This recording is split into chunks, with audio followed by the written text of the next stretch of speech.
Tajuk utama 30 Rabiul Awal 16 November. Provokasi guna mercun. Kawan baik tidak mengaku bunuh Siti Nursuria.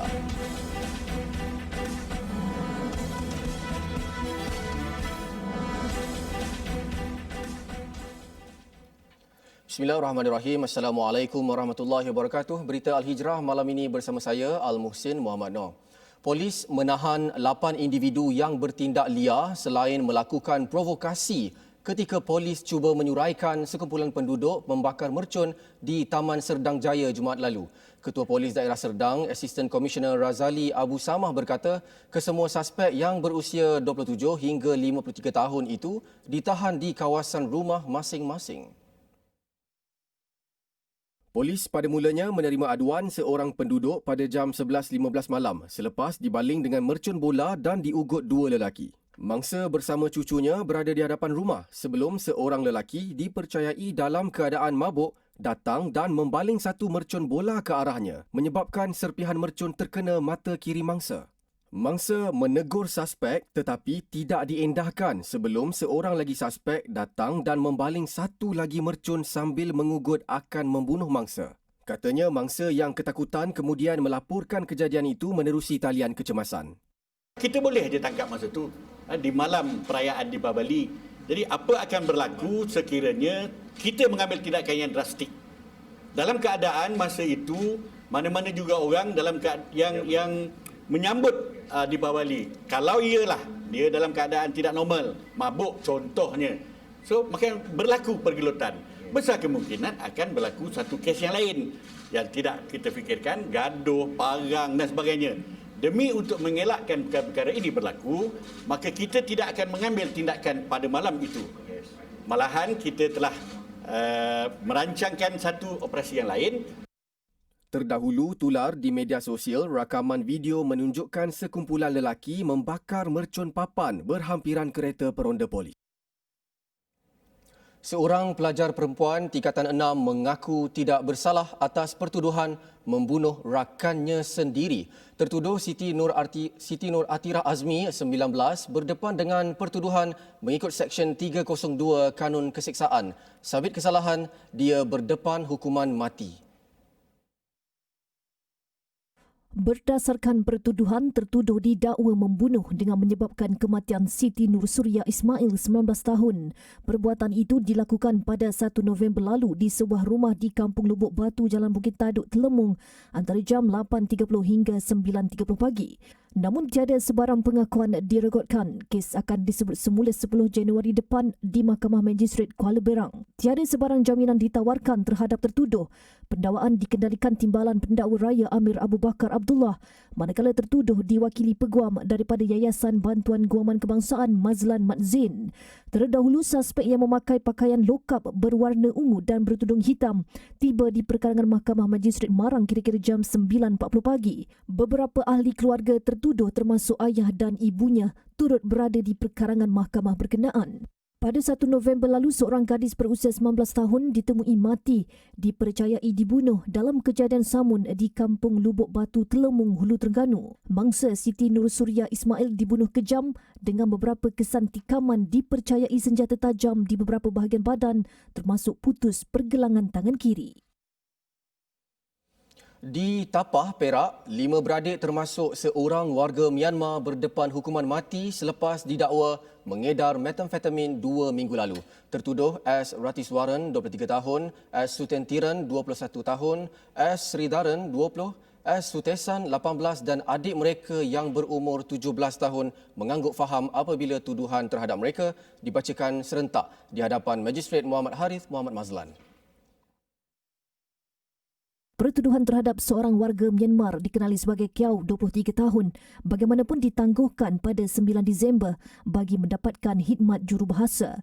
Mengikut pertuduhan, mereka didakwa bersama mengedar metafetamin seberat 37.2 kg di lot 11878 Mukim Cenderiang pada 9.15 pagi 4 November lalu. Mereka didakwa mengikut Seksyen 39B Akta Dadah Berbahaya 1952. Kes akan disebut semula 18 Januari tahun depan. Pada 5 November lalu, Pengarah Jabatan Siasatan Jenayah Narkotik Bukit Aman, Datuk Razarudin Husin, mengumumkan kejayaan polis membongkar makmal memproses dadah di sebuah ladang kelapa sawit di Cenderiang. Dalam serbuan pukul 9.15 pagi itu, polis turut merampas 37.2 kilogram dadah jenis metafetamin bernilai lebih 1.6 juta ringgit. Asrama pekerja Top Glove di Klang, Selangor dikenakan Perintah Kawalan Pergerakan diperketatkan PKPD berkuat kuasa tengah malam ini selepas lokaliti itu merekodkan 215 kes setakat semalam. Ia dibuat atas nasihat Kementerian Kesihatan bagi membolehkan saringan bersasar dibuat terhadap pekerja dan penduduk terlibat. Pelaksanaan PKPD ini membabitkan kawasan asrama lelaki serta Jalan Abadi 1A Palang KU8 dan asrama pekerja wanita serta Jalan Abadi 1A dan Jalan Abadi 10A Palang KU8. Mana ini dia, termasuk jalan sekali ya. Yang melibatkan seramai 13,190 pekerja dan hampir 1,200 penduduk. Tambah beliau, syarikat itu juga perlu membuat saringan sepenuhnya kepada semua pekerja di kilang dan di asrama-asrama yang membekalkan tenaga kerja kepada kilang terbabit. Sementara itu, PKPD di beberapa kawasan pula akan ditamatkan hari ini, merangkumi Pusat Tahanan Sementara Kota Kinabalu, Penjara Kepayan, Kuartus Penjara Taman Mat Saleh Kampung Matambai dan Institut Latihan KKM Johor Bahru. Mengulas mengenai peningkatan kes di tapak pembinaan, pihaknya menunggu cadangan Kementerian Sumber Manusia agar penularan kes dalam kalangan warga asing dapat dibendung.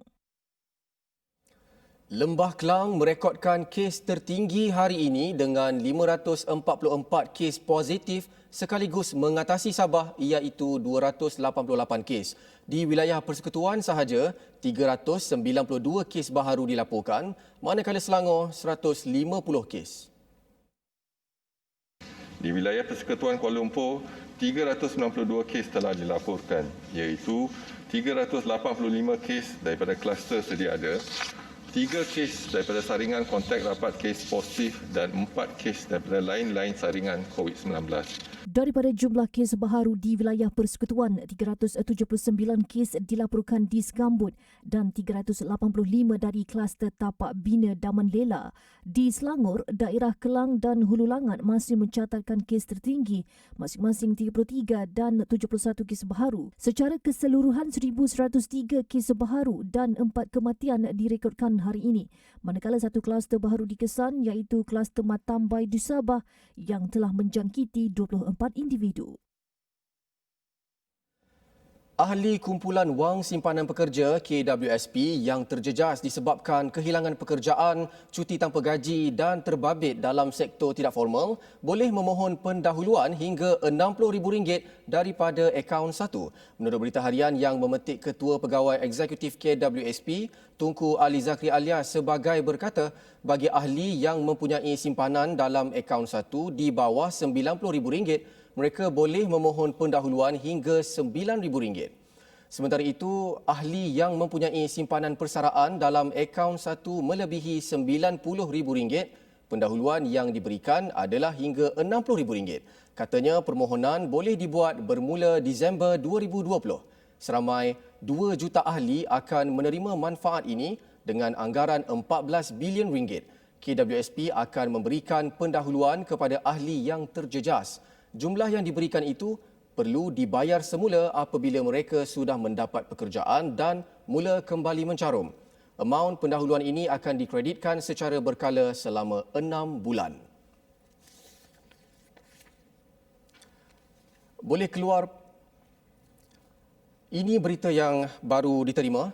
Ahli Parlimen Greek Datuk Hasbullah Osman, 63 tahun, meninggal dunia 7 petang tadi di Hospital Raup, Pahang. Dipercayai akibat serangan jantung.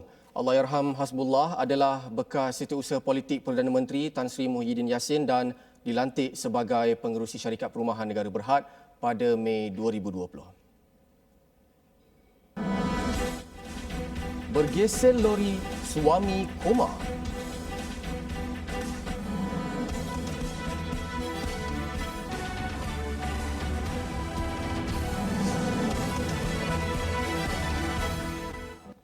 Alhamdulillah bertemu lagi. Sebanyak 690 juta ringgit kutipan zakat disasarkan oleh Pusat Pungutan Zakat Majlis Agama Islam Wilayah Persekutuan PPZ Mawib bagi tahun ini. Ketua Pegawai Eksekutifnya Ahmad Syukri Yusof berkata, pelbagai hadiah serta rebat cukai pendapatan ditawarkan bagi menggalakkan orang ramai menunaikan tanggungjawab berzakat menerusi pelancaran kempen Year End Zakat YES 2020.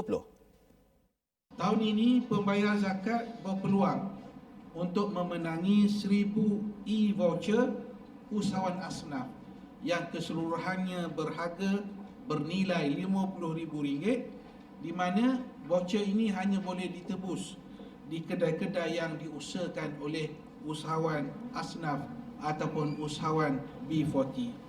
Tambahnya, inisiatif itu bukan sahaja memberikan penghargaan kepada pembayar zakat, malah membantu asnaf dan golongan B40 menjana pendapatan ketika pandemik COVID-19. Pembayar zakat berpeluang memenangi e-voucher warangan usahawan asnaf dengan jumlah keseluruhan RM50,000.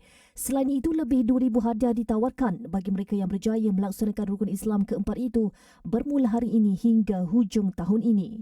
Antara platform yang disediakan PPZ Mawib bagi membuat pembayaran ialah kaunter dan portal PPZ Mawib, door to door atau zakat right to you serta kaunter zakat bergerak KZB. Pembayaran zakat juga boleh dibuat menerusi perbankan internet, portal online, e-wallet, kaunter bank serta kaunter pos.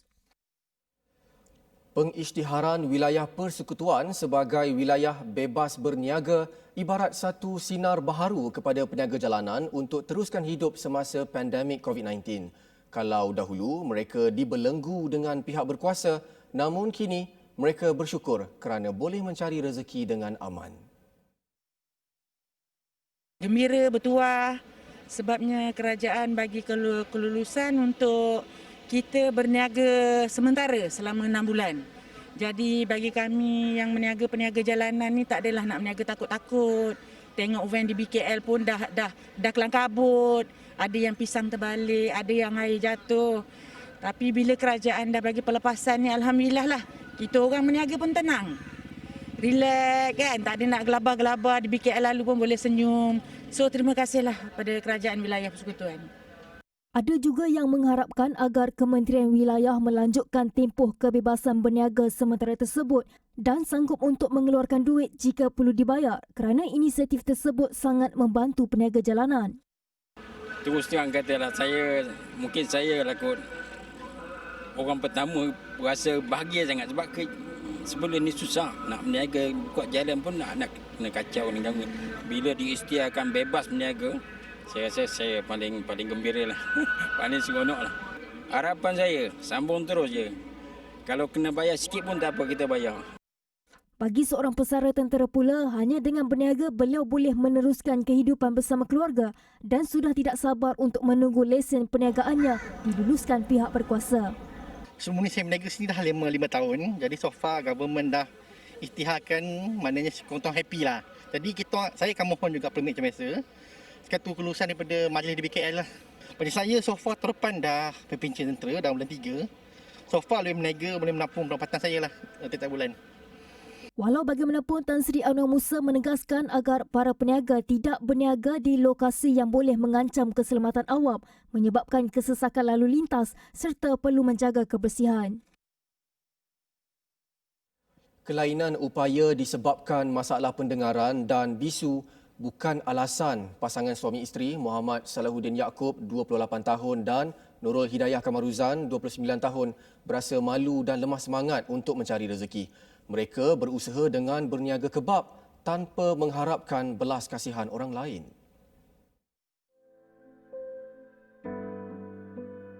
Muhammad Salahuddin berkata, idea menjual kebab daging dan ayam bersama isteri itu tercetus sejak Oktober lalu selepas pendapatannya sebagai pemandu e-hailing tidak memberansangkan.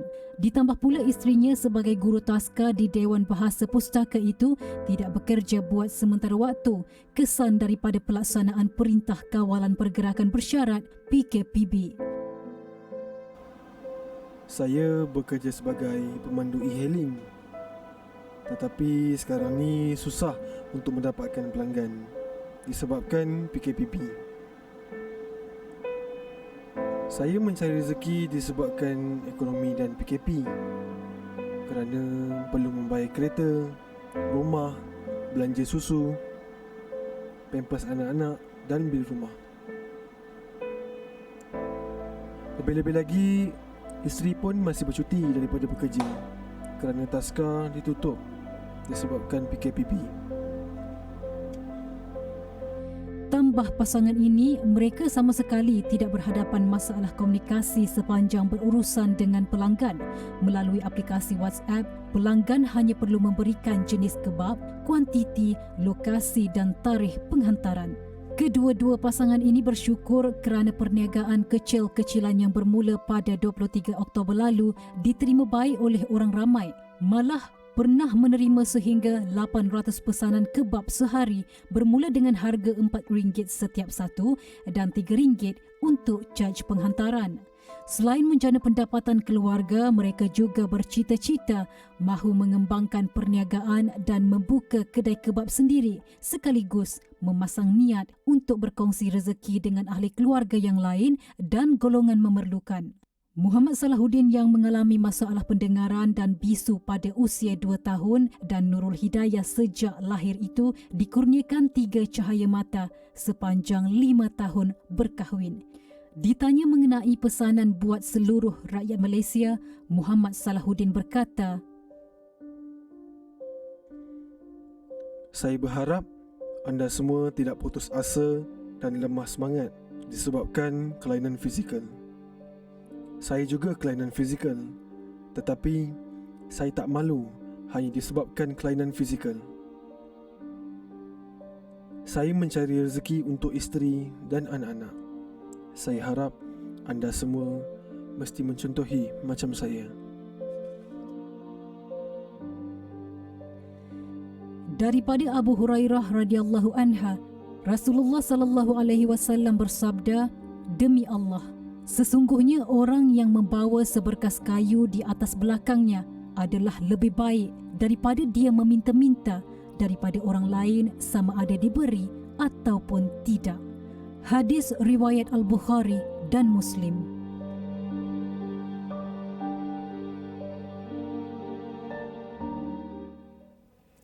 Kehidupan dikelilingi insan senasib menjadikan 35 anak-anak rumah perlindungan Fitrah Kasih Larkin di Johor umpama syurga dunia buat mereka. Manakan tidak, jika dahulu biarpun bersama ibu bapa kandung namun terlibat dengan pelbagai jenayah serta masalah, ia diibaratkan seperti tiada keluarga.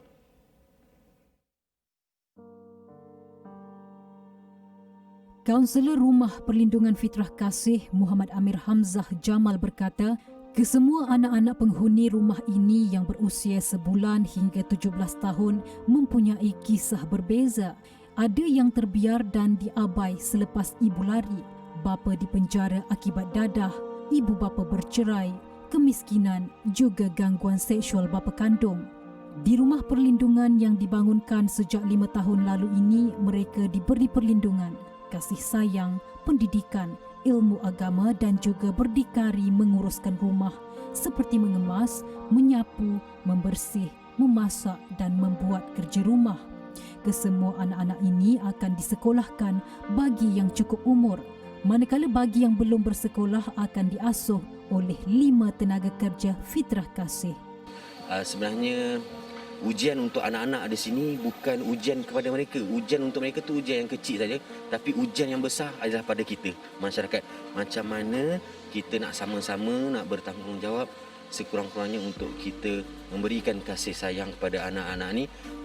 Mungkin ada orang tak mampu nak bagi kasih sayang daripada sudut harta, wang ringgit. Mungkin boleh bagi kasih sayang tu dengan datang, bawa makanan, datang ziarah anak-anak ni, beri senyuman, berikan kasih sayang, berikan layanan yang terbaik macam tu. Fitrah Kasih berdaftar dengan Jabatan Kebajikan Masyarakat JKM. Namun, rumah perlindungan ini tidak mempunyai dana tetap dan hanya bergantung kepada sumbangan persendirian serta badan bukan kerajaan NGO sepanjang 5 tahun beroperasi.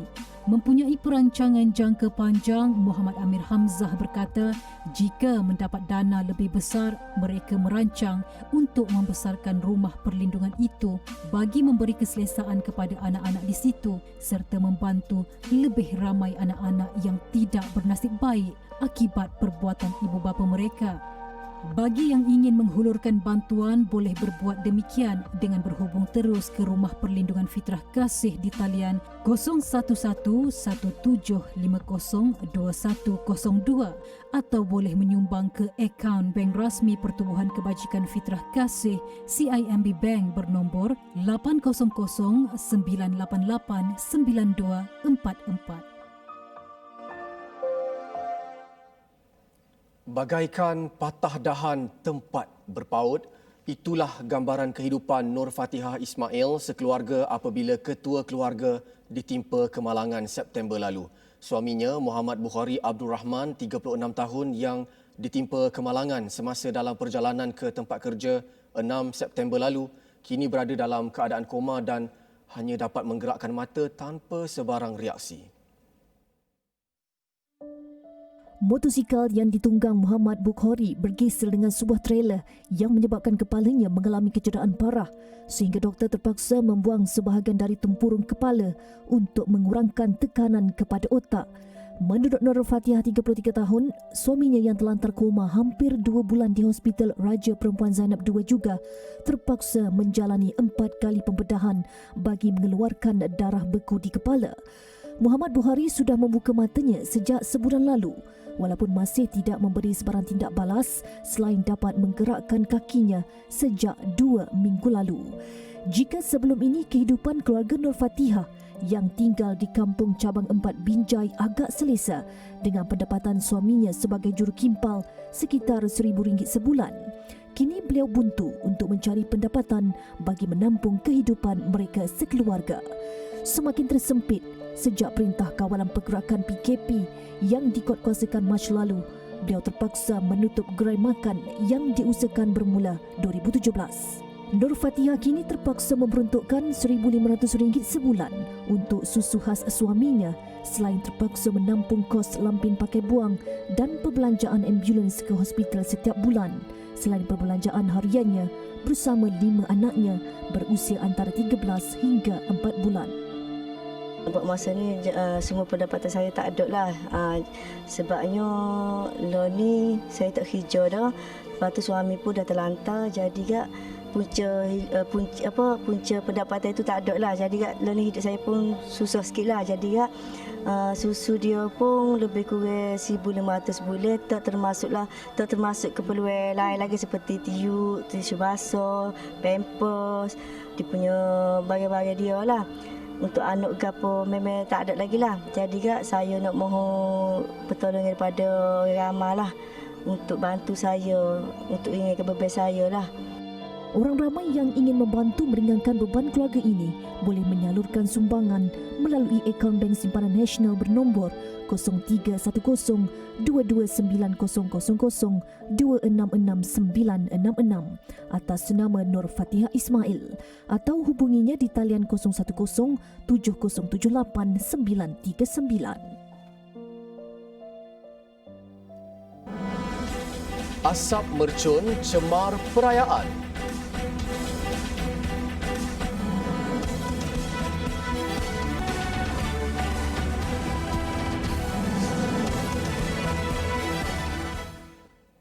Alhamdulillah bertemu lagi. Pesta cahaya dicemari jerebu. Itu yang dihadapi penduduk di beberapa kawasan dekat India susulan pembakaran mercun haram. Asap tebal kelihatan di beberapa tempat tumpuan di New Delhi pada malam Sabtu sambutan Diwali hingga Sabtu. Indeks kualiti udara pencemaran udara mencatatkan kategori sangat berbahaya membabitkan Anand Vihar 481, New Delhi 473, kawasan lapangan terbang antarabangsa Indira Gandhi 444 dan kawasan Londi Road 414. India menguatkuasakan larangan penjualan mercun dan pembakarannya mengikut dasar kerajaan dan Tribunal Hijau Kebangsaan tahun ini. Larangan itu termasuk di Barat Bengal dan Telangana bagi mengurangkan pencemaran udara yang berisiko kepada pandemik COVID-19. Kasut sutera milik permaisuri terakhir Perancis, Marie Antoinette, dijual pada harga RM294. Kasut mewah yang turut diperbuat daripada kulit kambing itu masih dalam keadaan baik meskipun disimpan kira-kira 227 tahun selepas kematian Marie.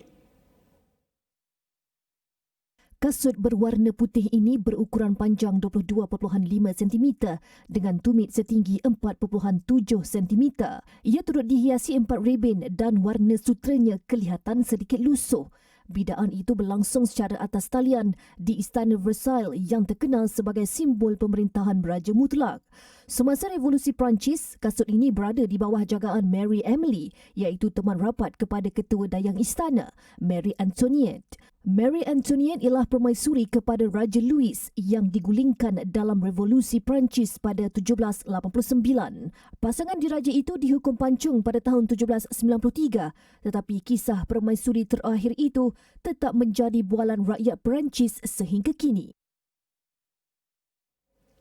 Dan berikut rangkuman berita antarabangsa yang lain.